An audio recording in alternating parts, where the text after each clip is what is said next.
ये दो आंखें सिर्फ वही देख सकती हैं जो भौतिक है। तीसरी आंख भीतर की ओर देखने के लिए है। आपकी वासना, आपकी इच्छा कभी बाहर नहीं थी, वो सिर्फ अंदर ही थी।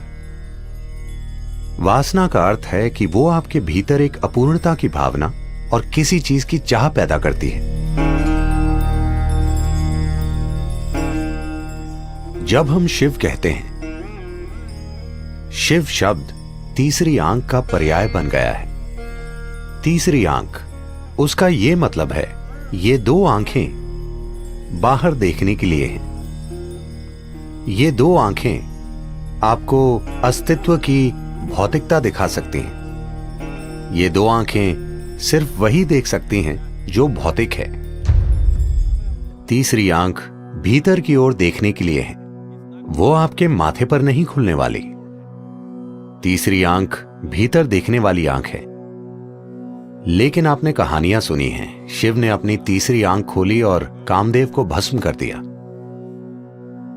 भारत में प्रेम और वासना के देवता कामदेव हैं। काम का अर्थ है वासना, जिसका आप सीधे सीधे सामना नहीं करना चाहते, इसलिए आप उसे प्रेम बना देते हैं, क्योंकि आपको उसमें कुछ सुंदरता चाहिए। तो वो एक पेड़ के पीछे छिपकर शिव के दिल पर तीर चलाते हैं। तीर उन्हें लगता है और शिव थोड़ा परेशान हो जाते हैं।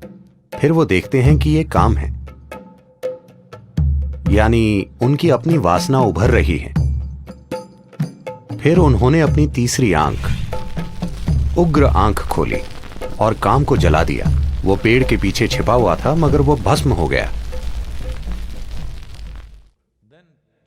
फिर शिव ने जले हुए काम की राख को अपने ऊपर लगा लिया कि मैंने इस चीज को सदा के लिए खत्म कर दिया है।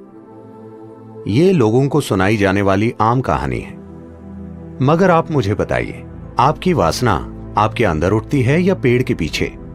नहीं, आप पेड़ के पीछे जा सकते हैं, ये दूसरी बात है।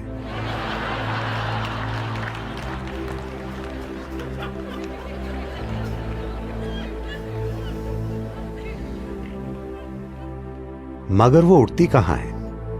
आपके भीतर। इच्छा बाहर नहीं मंडराती। ऐसा नहीं है कि एक सुंदर स्त्री या एक सुंदर पुरुष बैठा है तो आपकी इच्छा जागती है, क्योंकि इच्छा काम आपके भीतर है। इसीलिए उन्होंने अपनी तीसरी आंख खोलकर अपने अंदर के काम को जला दिया, उसे नहीं जो बाहर खड़ा है, क्योंकि वो कभी भी बाहर नहीं खड़ा था। कृपया इस पर गौर कीजिए। आपकी वासना, आपकी इच्छा कभी बाहर नहीं थी, वो सिर्फ अंदर थी।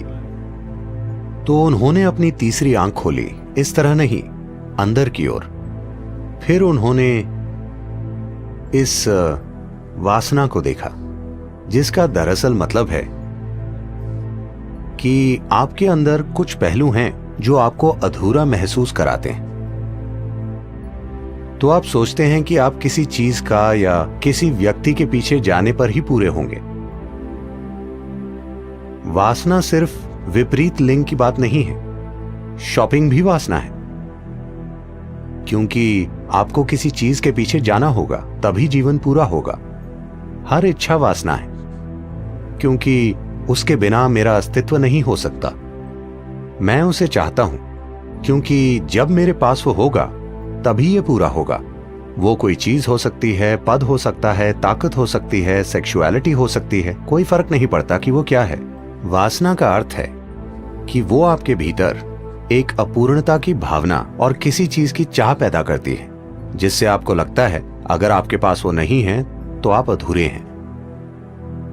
तो वो अपने अंदर के काम को जलाने का फैसला करते हैं। उन्होंने काम को जलाया और फिर पसीने की जगह उनके शरीर के छिद्रों से राख निकली। ये यौगिक कथा है। आम लोगों को सुनाई जाने वाली कहानी ये है कि वो पेड़ के पीछे छिपा था और उन्होंने उसे जला दिया, अपनी तीसरी आंख खोलकर उसे जला दिया। फिर उस राख को लेकर अपने ऊपर लगा लिया। कहानी का यौगिक आयाम यह है कि उनके भीतर काम जगा। उन्होंने अपनी तीसरी आंख खोली, उसे जलाया और फिर धीरे धीरे राख उनके शरीर से निकलने लगी, जिसने उन्हें साफ साफ दिखाया कि सब कुछ खत्म हो गया। हर चीज जिसे आप खुद के रूप में जानते हैं उसे मरना चाहिए। जब मैं मृत्यु कहता हूं, भौतिक मृत्यु नहीं है जो समस्या है। सवाल है हर उस चीज को खोना जिसे आप अभी मैं के रूप में जानते हैं, आपकी शख्सियत, आपकी पहचान।